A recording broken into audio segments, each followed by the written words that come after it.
heureuse de vous retrouver dans notre méditation. Notre Dieu est merveilleux, qui a pour titre « Bonne nouvelle pour tous, sans exception ».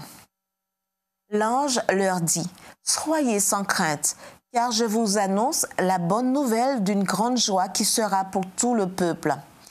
Aujourd'hui, dans la ville de David, il vous est né un sauveur, qui est le Christ, le Seigneur. » Luc 2, versets 10 à 11. Une des choses qui me plaisent le plus dans l'évangile de Jésus-Christ est qu'il apporte de bonnes nouvelles à toutes les catégories de gens, sans exception.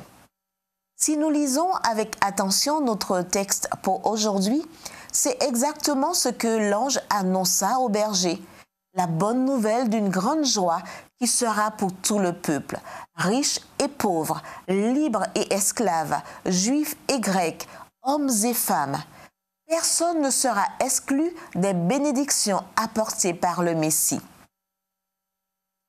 Pour nous qui vivons au XXIe siècle, il est difficile de comprendre tout ce que cela signifiait pour ceux qui se trouvaient tout en bas de l'échelle sociale en Palestine, du temps du Christ, par exemple les esclaves, les femmes et les pauvres. Un exemple de cette réalité est mentionné par James Coffin quand il écrit qu'un juif dévot, en ces temps-là, commençait la journée en rendant grâce à Dieu de ne pas être né esclave, païen ou femme. Quelle était la plus grande souffrance des pauvres? Selon Albert Nolan, la honte. Ceux qui étaient vraiment pauvres, écrit Nolan, dépendaient totalement de la miséricorde des autres. En Orient, plus qu'en Occident, c'est une terrible humiliation. Selon cette information, quelle position dans l'échelle sociale occupait une femme pauvre, par exemple? La position la plus basse. Et une femme qui, en plus d'être pauvre, souffrirait d'une maladie qui la rendait impure. Pouvons-nous imaginer la honte?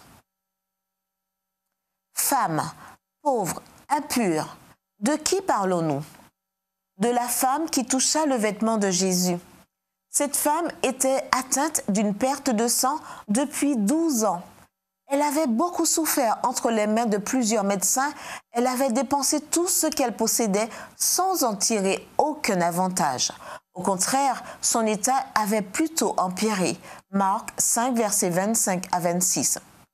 Mais elle entendit parler de Jésus, s'approcha furtivement de lui, toucha son vêtement et fut guérie de son mal. Voir versets 27 à 29. Mais le miracle ne se termine pas là. Quand le Seigneur demanda qui l'avait touché et que la femme effrayée et tremblante lui avait dit toute la vérité, il lui répondit « Ma fille, ta foi t'a sauvée.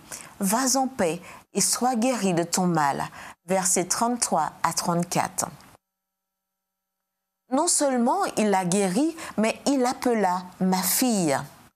En d'autres termes, adieu la maladie, adieu la honte, et tu n'as plus à te cacher. Maintenant, dites-moi, est-ce que ce ne sont pas de bonnes nouvelles? En fait, n'est-ce pas la meilleure des nouvelles? Prions.